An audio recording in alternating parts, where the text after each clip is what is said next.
Morning. Continuing, page 383.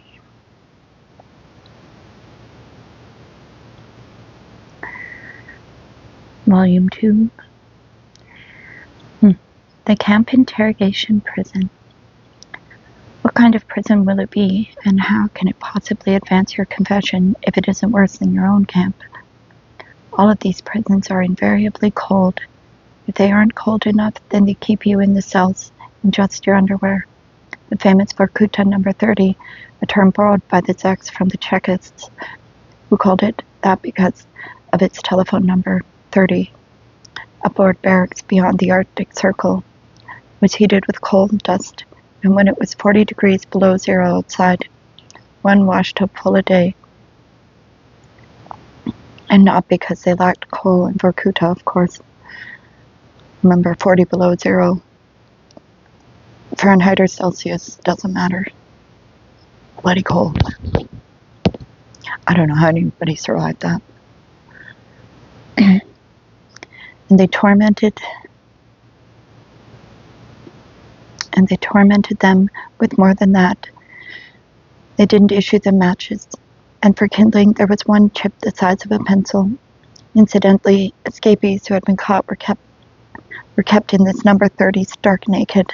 After 2 weeks, anyone who had survived was given summer clothes but no padded jacket, and there were no mattresses and no blankets. Reader, try to sleep like that for one night. In the barracks it was approximately 40 above.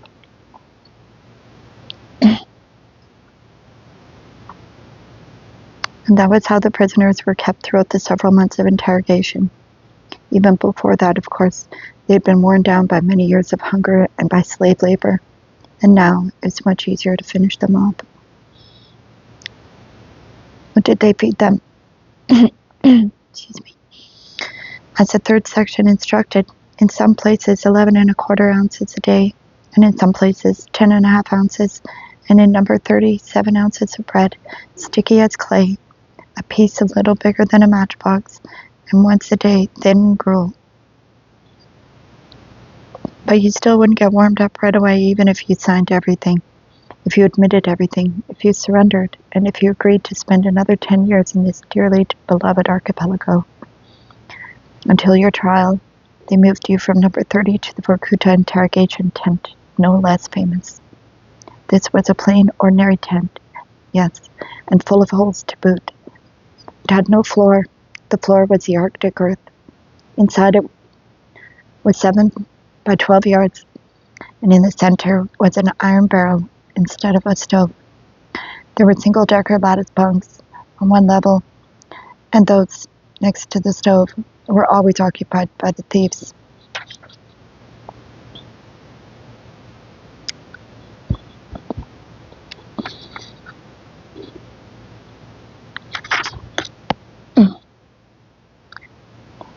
The political plebeians had to sleep around the outside or on the ground. You would lie there and see the stars above you, and you would pray, "Oh, the sooner they try me, the better.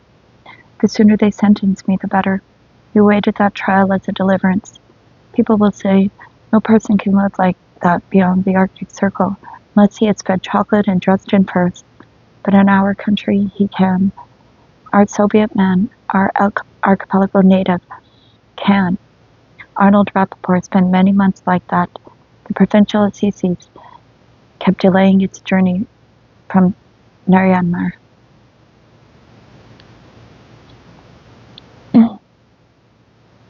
Or here, for your delectation, is one more interrogation prison, the penalty camp of Ortukin in the Kolyma, 315 miles from Magadan. It was the winter of 1937-38, and a wood and canvas settlement, in other words, tents with holes in them, but overlaid with rough boards. The newly arrived prisoner transport, a bunch of new interrogation fodder, saw, even before being led in through the door, every tent in the settlement was surrounded with piles of frozen corpses on 3 out of 4 sides. except where the door was. And this was not to terrify. There was simply no way out of it. People died, and the snow was 6 feet deep, and beneath it was only permafrost. And then came the torment of waiting. You had to wait in the tents until you were transferred to the log prison for interrogation. But they had taken on too much and too many. They had herded in too many rabbits from the whole of the Kolyma, and the interrogation couldn't cope with them. The interrogators couldn't cope with them, and the majority of those brought here were simply destined to die without ever getting their first interrogation session. The tents were congested. There was no room to stretch out. You lay there on the bunks and on the floor, and you lay there for many weeks at a time. Do you really call that congestion? Responds the Serpentinka. Here, they wait to be shot. True, only for several days at a time, but standing the whole time in a shed. So that when they give them a drink, excuse me, that is, throw pieces of ice over their heads from the doorway. It is so crowded that it is impossible to stretch out a hand to catch the pieces, and instead you have to try to catch them with your mouth. There were no baths, nor any outdoor exercise periods in the fresh air. Bodies itched. Everyone scratched frantically, and everyone kept on searching for lights in padded cotton breeches, padded jackets, shirts, underwear, shorts, but they searched without undressing because of the cold. The big white bloated lights reminded you of plump suckling piglets, and when you crushed them, they splashed your face, and your nails were covered with ichor. Before lunch, the duty jailer would shout through the door, "Are there any stiffs?" "Yes. Whoever wants to earn bread rations, drag them out." They were dragged out and placed on the top of the pile of corpses, and no one bothered to ask the names of the dead. The bread rations were issued on the basis of total count, and the ration was 10.5 ounces, and 1 bowl of gruel a day, and they would also issue humpback salmon rejected by the sanitation inspector. It was very salty. You were very thirsty after it, but there was never any hot water, never, just barrels of icy water. You had to drink many cups to quench your thirst. GSM used to try to persuade his friends to turn down the humpback salmon. That's your only salvation. You spent all the calories you get from your bread on warming that icy water inside you, but people simply couldn't turn down a piece of free fish, so they kept on eating it and then drinking, and then trembled from inner cold. M himself didn't eat it, so it's now he who tells us about Toucan. It was so congested in the barracks, yet it kept steadily thinning out. After a certain number of weeks, the survivors of the barracks were driven outside for roll call. In the unaccustomed daylight, they saw one another, pale, their faces overgrown with stubble, beaded with knits, hard, dark blue lips, sunken eyes. They called the roll by file cards. The answers were barely audible. The cards to which there was no response were put aside, and that is how they established who was left there in the piles of corpses, avoiding interrogation. All who survived in Ortugan say they would have preferred the gas chamber. The interrogation, it proceeded according to the plans of the interrogator, and those in whose cases it didn't are not about to tell us. As the security chief Komarov said, "All I need is your right hand to sign the testimony." Well, yes, there were tortures, and of course, homemade and primitive. They would crush a hand in the door, and it was all in that vein. Try it, reader. The court, some sort of camp collegium.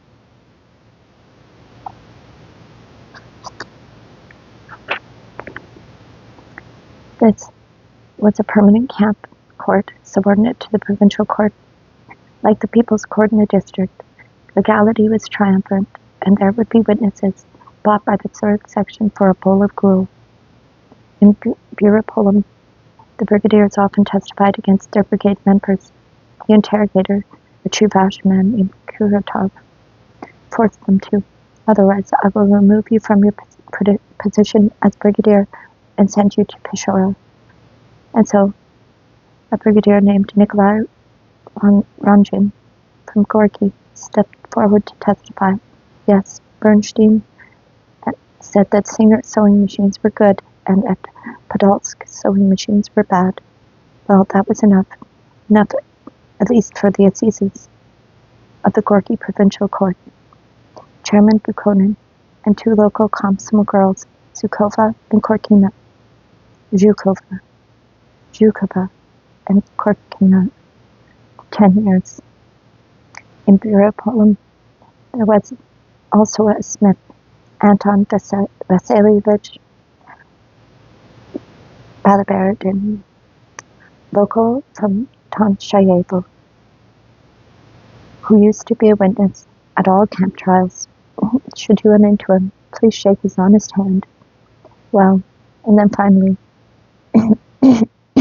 excuse me, there was one more prisoner transported to another camp to make sure you didn't take it into your head to get even with the witnesses against you. This was a short transport, 4 hours or so, on an open flat car on a narrow gauge road. And then it was to the hospital. And if you could still put one foot in front of the other tomorrow, first thing in the morning, you'd be pushing a wheelbarrow. All hail the Chekist vigilance, which saved us from military defeat and saved the security officers from the front.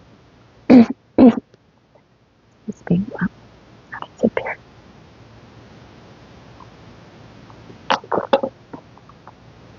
4 months of reading every night out loud. So even my voice raspy. I apologize. The Kashketan executions were tied up with the skin-grating name of the old brickyard. That was what the station of the narrow-gauge railroad 12 miles south of Vorkuta was called. After the victory of the Trotskyite hunger strike in March 1937 and the deception perpetrated on its participants, the Grigorievich Commission was sent from Moscow for investigation of the strikers. South of Ukta, not far from the railroad bridge across the Rupsha River in the Taiga, a long stockade was set up and a new isolator, Uktarka, was created. This is where the interrogation of the Trotskyites of the southern section of the trunk railroad line was conducted. A commission member, Kashketan, was sent to Vorkuta itself. Here he dragged the Trotskyites through the interrogation tent. They were flogged with whips, and without even insisting they admit their guilt, he drew up on the Kashketan lifts.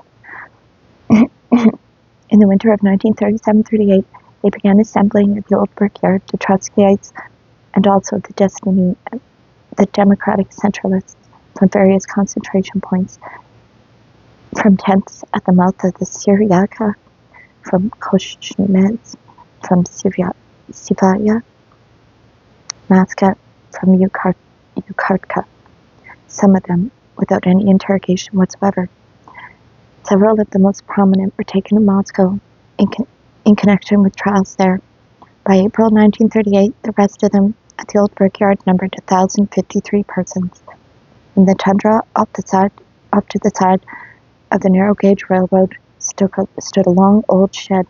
They began to settle the strikers in it, and then, as additional groups arrived, they also set up next to it 2 tattered old tents, which had nothing to reinforce them.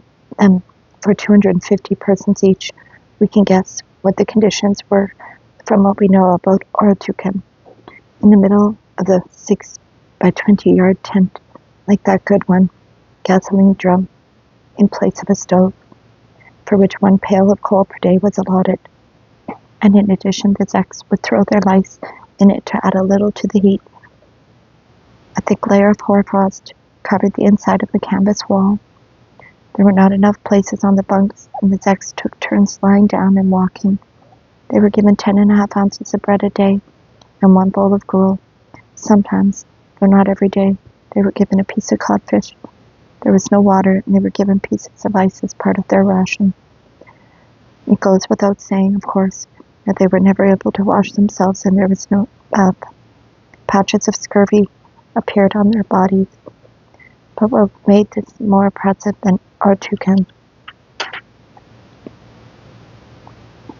was that they sicked on the Trotskyites, the camp stormtroopers, thieves, murderers included, who had been sentenced to death. They were instructed that these political bastards had to be squeezed, in return for which the thieves would get relaxation of their sentences. The thieves set to with a will to carry out instructions so pleasant and so completely to their taste. They were named monitors and assistant monitors. The nickname of one has been preserved, Morales, Cross, and they went around with clubs, beating up the former colonists and mocking them in every way they knew, compelled them to carry piggyback, grabbed their clothes, defecated in them, and burned them on the stove. Burned them in the stove.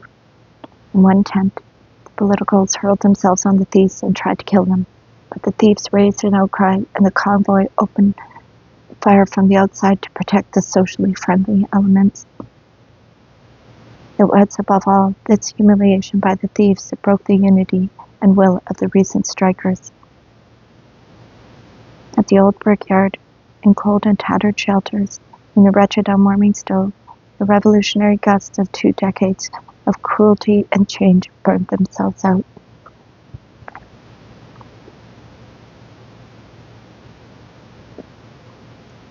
That is such a beautiful written line, beautifully. And the Russian tradition of political struggle also, it seems, lived out its last days. Nonetheless, thanks to the eternal human trait of clinging to hope, the prisoners in the old brickyard waited to be sent to some new project. For several months they had endured agonies there, and it was quite unbearable. And then, truly early in the morning of April 22nd, we are not fully certain of the date, but that, after all, was Lenin's birthday, they began to assemble a prisoner transport of 200 persons. Those summoned were given their bags, which they placed on sledges.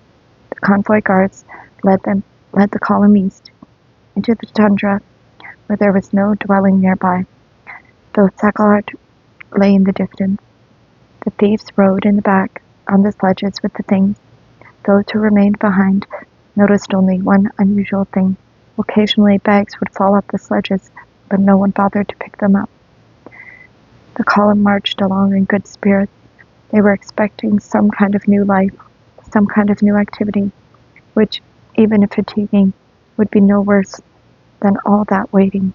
The sledges had fallen far behind. The convoy itself began to fall behind, no longer ahead or at their sides, but only at their rear. So what? This laxity of the convoy was a good sign. The sun shone. Then all of a sudden, rapid machine gun fire began to descend on the black moving column of sects from invisible emplacements. From out of the blinding snowy wastes, some prisoners started to fall, while others stood still. While others still stood, no one understanding a thing. Death came in a sunny and snowy garments, innocent and merciful. Death came in sunny and snowy garments, innocent, merciful. All of this was a fantasy on the subject of the coming war. For snow-covered temporary emplacements, the murderers rose up in their Arctic cloaks. They say the majority of them were Georgians, like Stalin, and ran to the column and finished off with revolvers all those still alive. Not far off were the previously prepared pits to which the newly arrived thieves began to drag the corpses. To the chagrin of the thieves, the dead men's things were burned. On the 23rd and the 24th of April, another 760 persons were shot in the same place, in the same way, and 93 were transported back to Vorkuta. These were the thieves, and evidently the stuli provocateurs. Such were the main Kashkitan executions. But some transports of condemned sects arrived too late, and they continued to arrive with 5 to 10 people at a time. A detachment of killers would receive them, at the old brickyard station and lead them to the old bathhouse, to a booth lined with 3 or 4 layers of blankets inside. They were condemned prisoners, were ordered to undress in the snow and enter the bath naked. Inside they were shot with pistols. In the course of 1.5 months, about 200 persons were destroyed in this way. The corpses were burned in the tundra. The old brickyard shed and the uktarka were burned down, and the bath was put onto a railroad flat car and taken to the 191-mile post of the narrow-gauge railroad and dumped. There it was found and studied by my friend. It was saturated with blood on the inside, and its walls were riddled with holes. But the executions of the Trotskyites did not end there. Some 30 or so others, who had still not been shot, were gradually assembled and then executed not far from number 30. But this time it was done by other people, and the first detachment of killers, those chekists and convoy guards, and also those thieves who had participated in the Kashkitan executions, were also shot soon afterward as witnesses. In 1938, Kashkitan himself was awarded the Order of Lenin for special services to the party and the government, and 1 year later he was shot in Lefortovo. Nor could one say that this was the first time this had happened in history. A.B. has told how executions were carried out at Adak camp on the Peshawar River. They would take the opposition members with their things out of the camp compound on a prisoner transport at night, and outside the compound stood a small house of the 3rd section. The condemned men were taken into a room, one at a time, and there the camp guards sprang on them. Their mouths were stuffed with something soft, and their arms were bound with cords behind their backs. Then they were led out into the courtyard, where harnessed carts were waiting. The bound prisoners were piled on the carts from 5 to 7 at a time and driven off to the Gorka, the camp cemetery. On arrival, they were tipped into big pits that had already been prepared and buried alive. Not out of brutality, no. It had been ascertained that when dragging and lifting them, it was much easier to cope with living people than with corpses. This work went on for many nights in Adak. This is how the moral political unity of our party was achieved.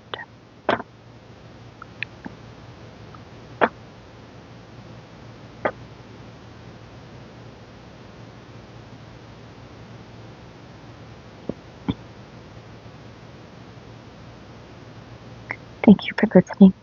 I hope you'll come back tomorrow for chapter 14.